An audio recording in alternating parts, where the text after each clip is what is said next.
I watched Daniel from across the breakfast table, his hands wrapped around a mug of tea he hadn't touched in over an hour.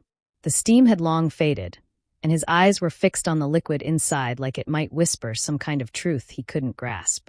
His posture was slouched, shoulders pulled forward like he was bracing against a storm only he could feel. "She's not the same anymore, Karen," he said finally, voice rough with unspoken worry. "Alyssa's changed, and I don't know how to reach her." I folded my hands neatly in my lap, trying to keep the tremor out of them. There was a strange pressure in my chest, a quiet ache that had started weeks ago. Ever since Daniel began watching me with that strange, questioning look, as if searching for something hidden just beneath the surface of my words. I feared he had already begun to sense what I didn't dare acknowledge. I gave a slow nod, offering a gentle smile. "People shift, honey. Maybe she's going through something she doesn't know how to share. Maybe." He ran a hand through his dark hair, frustration pulling at his features. It's like she's not really here anymore. We used to be so good. She used to laugh at everything I said. Now, I can't even get her to look up from her phone." Alyssa had been in his life for nearly 2 years. I'd liked her well enough, friendly, polished, charming when she wanted to be. But lately, she seemed distracted, detached. I saw the signs before Daniel did. The way she brushed off his stories, how she barely responded when he reached for her hand. It was like watching the end of a play only one actor still believed in. "You're not imagining it," I said softly. Daniel's eyes flicked to mine, startled. "Then what am I supposed to do?" I wanted to say, let her go. I wanted to tell him that some love stories don't survive the quiet, that sometimes we hang on too long to something that's already gone. But I couldn't say it. Not to him.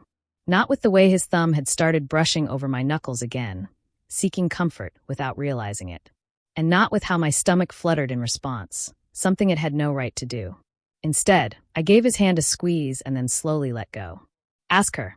Find out what's really going on. And if she doesn't give you anything, maybe that tells you everything." He nodded, his lips parting as if to say something more, but he just offered a tired smile. "Thanks, Mom. I mean it. You'll always have me," I whispered. He left soon after, off to see Alyssa, and the house fell quiet again, far too quiet. Since my husband left, the walls had grown bigger somehow, the silence more suffocating. I tried to read, but couldn't focus. I rearranged throw pillows that didn't need rearranging. I scrubbed a pan that hadn't been used. Eventually, I sat in bed, staring up at the ceiling. Every time I blinked, I saw Daniel's eyes, the flicker of uncertainty in them, the way they'd searched mine as if I held some answer even he didn't want to understand. And when the dark settled fully around me, I let myself imagine, just for a heartbeat, what it might feel like to be seen the way he once looked at Alyssa. I closed my eyes, ashamed. This was isolation. This was yearning. This was dangerous. The front door slammed hard enough to rattle the windows. I jumped. Daniel was back. I didn't have to ask how it went.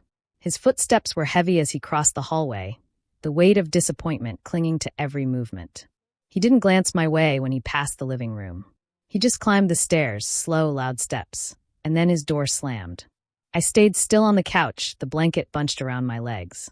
My heart thudded dully beneath my ribs. Daniel was hurting. And that was the worst part of all. I had seen it coming before Daniel did. The way Alyssa had started to retreat, how her laughter no longer came freely, how her eyes no longer sought his across the room. There had been a time she practically glowed when she was near him. But now, she barely flickered. I recognized the unraveling thread before he even felt the tug. And still, none of that prepared me for the sound of my son's footsteps dragging up the stairs the night before, or the slammed door that followed.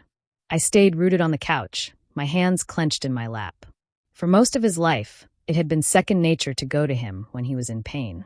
I used to gather him in my arms after scraped knees, after bad dreams, after the world felt too big. He used to tuck himself beneath my chin and breathe in sync with my heartbeat. But those days had faded into the background of his manhood. He wasn't a boy anymore.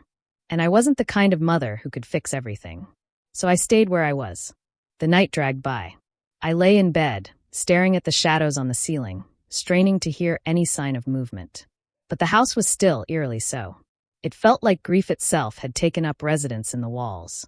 By morning, I rose early and made breakfast, scrambled eggs, toast, coffee, his favorite mug waiting by his plate. But he never came downstairs. The food cooled untouched, and the quiet grew louder. I thought about going to his room, about knocking just to make sure he was okay. But some fragile sense of boundary held me back. He needed time, I told myself. He needed space. It wasn't until the afternoon that I heard the sound of the shower running. A small, relieved breath escaped me. It was the first sign of life since last night. I stepped into the hallway without thinking, drawn by instinct more than decision. The bathroom door was open, steam rolling out in slow waves. Daniel stood at the sink, his back to me, water glistening across his shoulders. The sunlight from the high window painted him in amber light, like he was carved out of warmth and sorrow. I should have turned away. I should have given him privacy. But I moved forward instead, quietly, and wrapped my arms around him from behind. His body stiffened, breath catching. But he didn't move, didn't pull away. And slowly, his muscles softened under my touch. I rested my forehead against the space between his shoulder blades, my cheek brushing against damp skin. My fingers smoothed the tension in his arms, tracing the shape of him as if to say, I remember you. I remember when your pain was small enough to hold in my hands. Then I heard his voice, quiet, rasped, barely holding together. I don't know how to live without her. My chest ached at the rawness of it. I wanted to say all the right things, that the pain would pass, that he'd love again, that he was strong. But none of it felt real enough for that moment. Words couldn't reach that kind of loss. So I said nothing. I simply ran my fingers through his damp hair, the way I used to when he was small and overwhelmed. He leaned into me just slightly, enough to make my heart flutter with grief and something else, something wordless. But then, like a tide breaking, he stepped away. He moved past me without looking back, walking down the hall with bare feet and dripping hair, and disappeared into his room. The door closed softly behind him. I stood frozen in the mist of the bathroom, arms still aching with the absence of him. A few moments passed before I walked to his door and placed my hand gently against it. Daniel, I said, barely above a whisper. No answer. Please, I murmured, just let me in. From the other side, his voice came, low and weary. Mom, I need to be alone. I pressed my forehead to the wood, my hand curling at my side. Every instinct in me screamed to go to him, to hold him again, to be the safety he once believed I was. But I didn't. I made myself step back. That night, I didn't sleep. I stared up at the ceiling, listening for sounds that never came. My body was restless, twisted in the sheets, haunted by the memory of his warmth beneath my hands. I remembered the way he had leaned into me, the way he exhaled as if he'd been holding it all in for too long. I only wanted to comfort him, to make it better. But somewhere in the silence of my room, I acknowledged a truth I didn't want to name. A feeling curled low in my chest, unfamiliar and wrong. Not maternal. Not clean. Just aching and alone. I turned onto my side, hiding my face in the pillow, pressing a palm to my temple like I could stop the thoughts from spreading. This wasn't love. This was something else. This was longing. This was dangerous. In the soft spill of early light, I stood outside Daniel's room, unsure why I'd come. The door was slightly ajar, enough to reveal the tangle of sheets on his bed, his room still in the hush of sleep.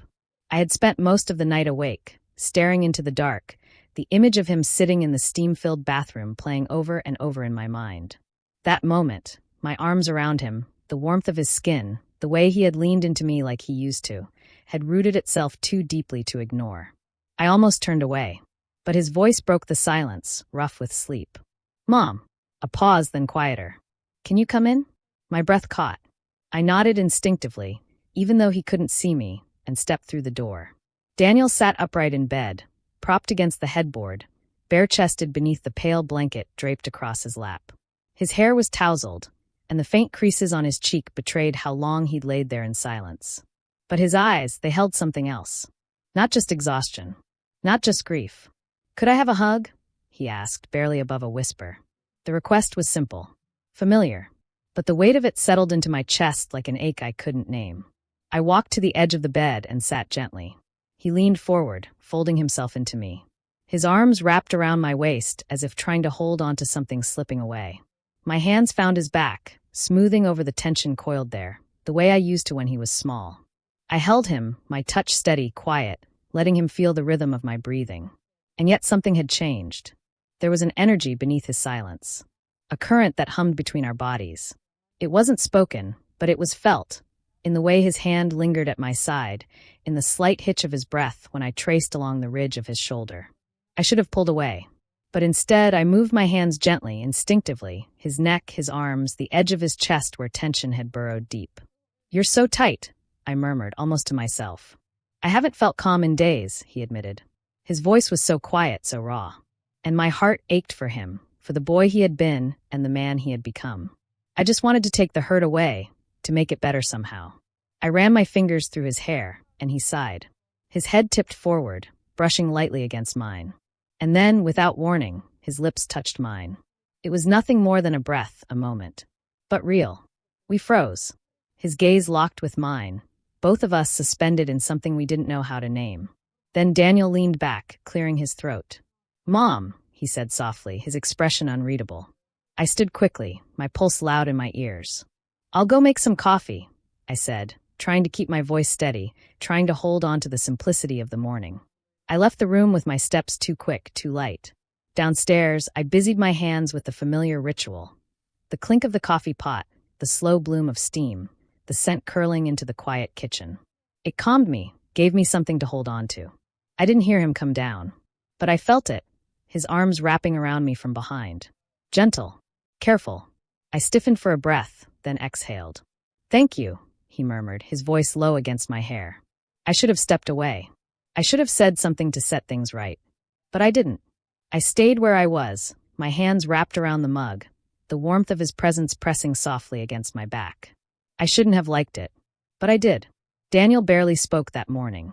He sat curled into the corner of the couch, his elbows resting on his knees, his eyes unfocused. The golden light from the window stretched across the carpet, catching in the angles of his face, the tightness of his jaw, the hollow beneath his cheekbones. He hadn't shaved. He hadn't smiled. I watched him from the kitchen, my coffee long gone cold in my hands. "Can I make you something to eat?" I asked gently. He shook his head. I crossed the room, lowering myself beside him. "You're still carrying it," I said softly. Daniel rubbed the back of his neck, nodding. "I can't get it out of me. The heaviness. It's like it's settled into my skin. I know what that feels like." I reached for him, tentative at first, placing my hand on his arm. "Lie down."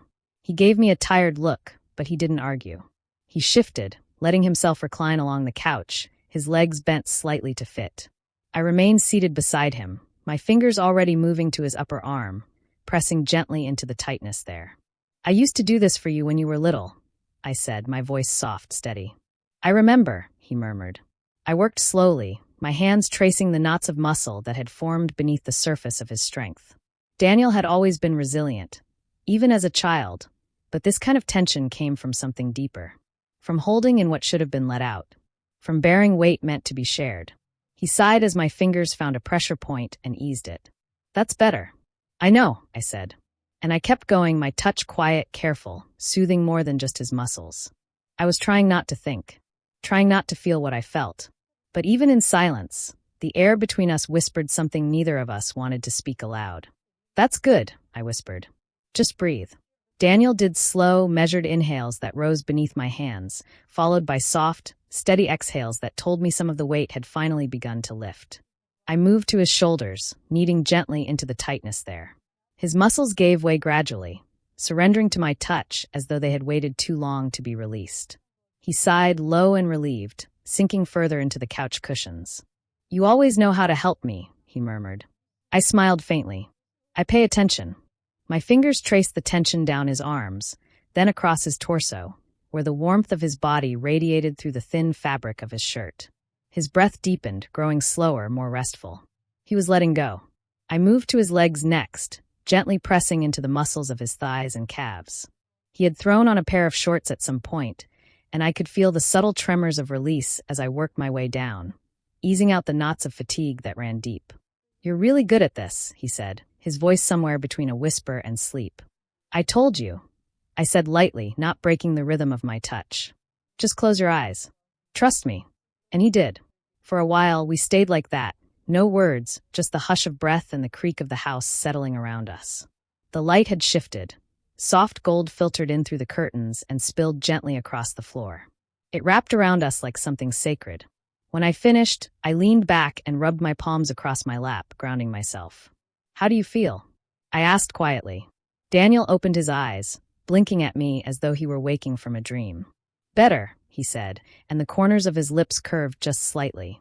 I reached forward and swept back a bit of his hair that had fallen into his eyes. Good. He sat up slowly, stretching his arms. I made to move away, but before I could, he leaned in and wrapped his arms around me. The embrace was warm and full, not rushed, not uncertain. He held me with a kind of gratitude that ran deeper than words. "Thank you," he murmured against my shoulder. I closed my eyes, allowing myself to rest there for a breath, to feel his heart beating steadily against mine. It had been a long time since anyone had held me like that, like I mattered in a way that couldn't be defined by roles or obligations. And then gently he kissed me, just a brush of his lips against mine. Soft, unassuming, real. I froze not from fear, but from surprise. From the thousand things I suddenly didn't know how to name. When I pulled back, I searched his face for an answer.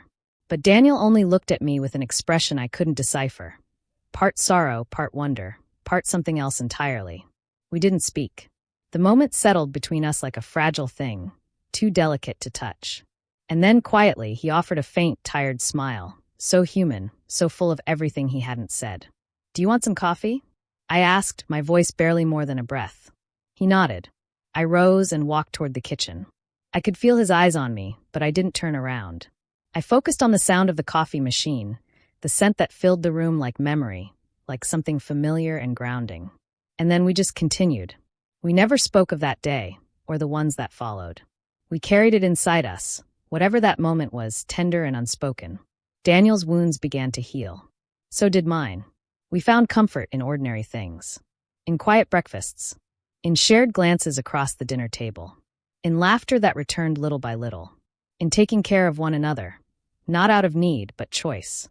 And somehow that was enough. Not everything needed to be named. Not everything needed to be understood. Some things just existed, quietly, impossibly, and in their own strange way, beautifully.